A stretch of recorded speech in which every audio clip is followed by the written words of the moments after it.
Hello मानने वाले बस तो आप लोगों का स्वागत है फिर से एक नए वीडियो में। लेकिन प्रॉब्लम ये है कि आप लोग वीडियो को लाइक नहीं करते और वीडियो को हाइप नहीं करते। यार वीडियो को हाइप करो एंड कमेंट करो ताकि कि नेक्स्ट एपिसोड जल्द से जल्द आ सके। तो इसी के साथ बिना टाइम वेस्ट हुए एपिसोड को शुरू करते हैं। जैसे कि हमने देखा था मेन कैरेक्टर इनविजिबल होने की कोशिश करता है और इनविजिबल होते ही मेन कैरेक्टर जो है ब्रीथ नहीं कर पाता है।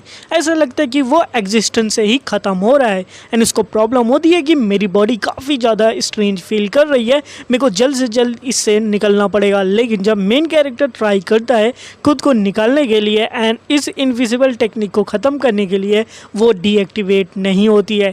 मेन कैरेक्टर एकदम अपने एग्जिस्टेंस से धीरे धीरे गायब होना शुरू हो जाता है एंड काफ़ी ज़्यादा कोशिश करता है वापस आने की, लेकिन in the result main character कुछ नहीं कर पाता है।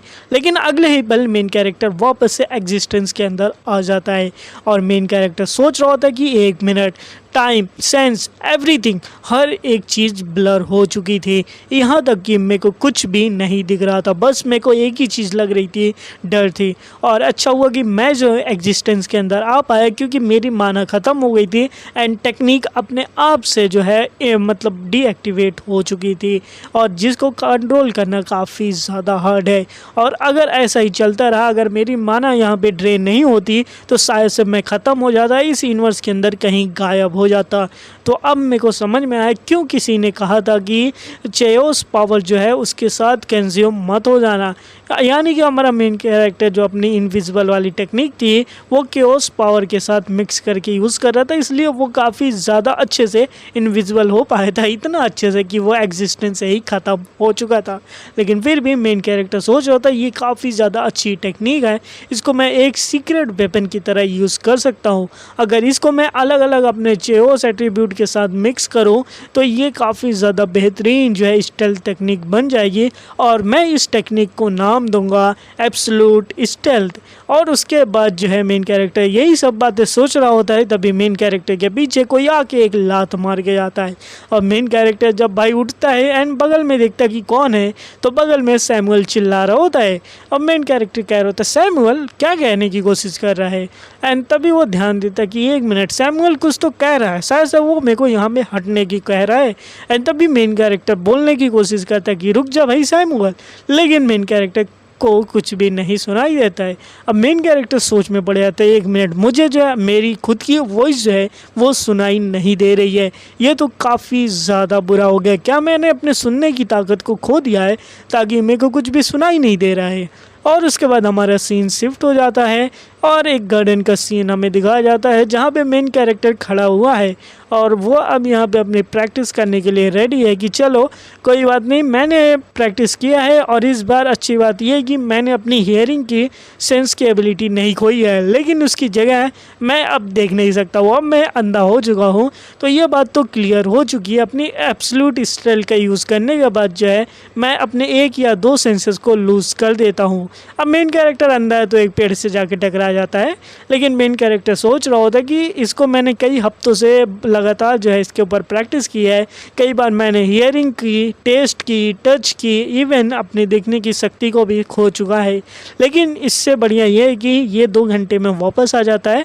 ये सारे इफ़ेक्ट जो होते हैं वो टेम्परेरी होते हैं, बट दिक्कत इस बात की है मैं इसको प्रिडिक्ट नहीं कर पाता हूँ कि कौन सा मेरा सेंस ऑर्गन जो है इसके ऊपर इफेक्ट होगा। और सबसे बड़ी बात जो है मेरी स्टेल्थ है वो बस 3 सेकंड के लिए होती है, तो ये पूरी तरीके से कमज़ोर, मतलब कि सबसे बेकार टेक्निक में से एक है और इतना ज़्यादा रिस्क लेके मैं क्या ही कर लूँगा। लेकिन फिर सोच रहा था कि लेकिन ये एक ऐसी टेक्निक है जिससे मैं अपने एनिमी को एक ही झटके में ख़त्म कर दूँगा और उसको पता भी नहीं चलेगा। मेरे को अपने चेओस का जो एट्रीब्यूट है बाकी दूसरे टेक्निक के साथ जोड़ के करना चाहिए ताकि मेरे को और भी चीज़ें पता चले, लेकिन इस चीज़ को उतना ज़्यादा सक्सेस मेरे को दिखाई नहीं दे रहा है। तो बेटर यही बात होगी कि मैं अपने स्वॉर्डमैनशिप और अपने माना को इंक्रीज़ करने पे फोकस करूँ। और उसके बाद मेन कैरेक्टर सोच रहा होता है अब लगता है मेरे को 2 घंटे तक इसी जंगल में रहना पड़ेगा।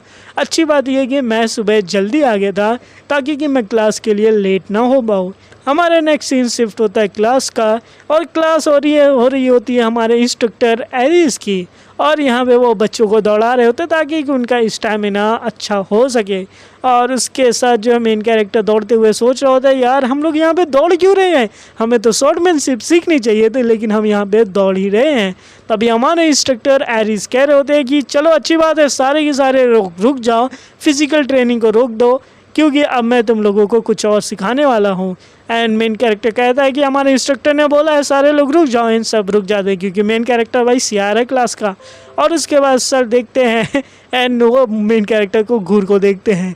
अब मेन कैरेक्टर सोच होते हैं ये टीचर भाई मेरे से अभी भी अनहैप्पी है कि इसलिए कि मैं क्लास का लीडर बन चुका हूँ इसलिए। एंड तभी हमारे इंस्ट्रक्टर एरिस कहेंगे चलो अच्छी बात है, तो आज से जो है तुम लोग की फ़िज़िकल ट्रेनिंग को थोड़ा कम किया जाएगा और तुम्हारे स्वॉर्डमैनशिप की क्लासेस को एक्स्ट्रा ऐड किया जाएगा। अब मेन कैरेक्टर सोच रहा होता फाइनली हम लोग जो है स्वॉर्डमैनशिप को सीखने की कोशिश करेंगे और स्वॉर्डमैनशिप को हम लोग सीख लेंगे। तो हमारे इंस्ट्रक्टर एरिस कहेंगे तो सबसे पहले मैं तुम लोग को डेमोन्स्ट्रेट करना चाहूँगा कि स्वॉर्डमैनशिप होती कैसे है। और अपनी स्वॉर्ड को जो है सीधा मेन कैरेक्टर की तरफ लगा दें एंड बोलेंगे क्लास लीडर थोड़ा आगे बढ़ो। अब मेन कैरेक्टर थोड़ा आगे आता है तो हमारे टीचर कहेंगे कि क्या तुम किसी भी स्वॉर्डमैनशिप को जानते हो या फिर क्या तुम अपना माना को स्वॉर्ड के अंदर डाल सकते हो। मेन कैरेक्टर कह रहा होता है जी हाँ मैं डाल सकता हूँ। तो हमारे टीचर कहेंगे ठीक है तुम अपने माना को स्वॉर्ड के अंदर डालो एंड मेरे ऊपर अटैक कर दो, और मैं जो हूँ एक इंस्ट्रक्टर होने की वजह से मैं कोई भी माना का यूज़ नहीं करूँगा। अब मेन कैरेक्टर सोच होता है भाई ये क्या बात है, ये किसी टाइप की ह्यूमिलेशन है क्या। तो हमारे मेन कैरेक्टर पूछ लेते तो सर बस आप स्वॉर्ड का यूज़ करने वाले हो। तो हमारे सर कहेंगे करेक्ट बोला तूने बच्चे, मैं वही करूँगा। तो मेन कैरेक्टर कह रहा होता ठीक है सर मैं समझ गया हूँ। मेन कैरेक्टर अपना डैगर निकालता है और कह रहा होता है जैसा वो चाहते हैं कि मैं अपने माना को अपने स्वॉर्ड के अंदर डालूँ तो ठीक है देख ही लेते हैं स्वॉर्ड के अंदर डालने के बाद, और देखते हैं कि किस तरीके से एरिस जो है कैपेबल है मेरे को रोकने की या फिर नहीं। और मेन कैरेक्टर डायरेक्टली टेलीपोर्ट होकर उनके सामने आ जाता है, अटैक कर देता है, लेकिन हमारे इंस्ट्रक्टर एरिस उस अटैक को डॉज कर लेते हैं। उसके बाद मेन कैरेक्टर उनके ऊपर कई सारा अटैक करता है लेकिन वो हर एक अटैक को जो है डॉज करते हैं या फिर उसको ब्लॉक कर देते हैं और उसके बाद मेन कैरेक्टर को पीछे की तरफ ढकेल देते हैं। अब मेन कैरेक्टर पीछे की तरफ आने के बाद सोच रहा तो वाह ये काफ़ी ज़्यादा पावरफुल है। अब मेन कैरेक्टर जो है वो भी तैयार हो जाता है राउंड 2 के लिए।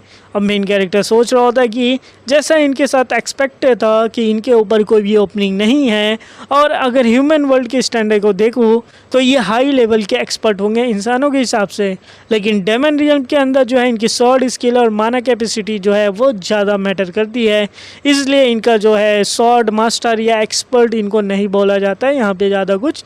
फिर भी ये काफ़ी ज़्यादा पावरफुल है और अपने माना को अपने स्वॉर्ड के अंदर डालना ये भी कोई ईजी बात नहीं है और ये सब कुछ कर पा रही हैं तो काफ़ी ज़्यादा बेहतरीन है, लेकिन फिर भी अब मेरे को इनको हराना ही पड़ेगा। तो मेन कैरेक्टर आगे बढ़ता है एंड कहेगा कि सीधा मैं इनके राइट कैरोटिड आर्टरी के ऊपर अटैक करूंगा जिससे इनका गला कट जाएगा और ये बंदा ख़त्म। लेकिन हमारे जैसे मेन कैरेक्टर अटैक करने के लिए आगे बढ़ता है वो टीचर रोक लेते हैं, लेकिन तभी मेन कैरेक्टर अपने डैगर को अपने दाहिने हाथ से टेलीपोर्ट करके बाएं हाथ में करता है एंड उससे अटैक कर देता है, कहता है पकड़ लिया।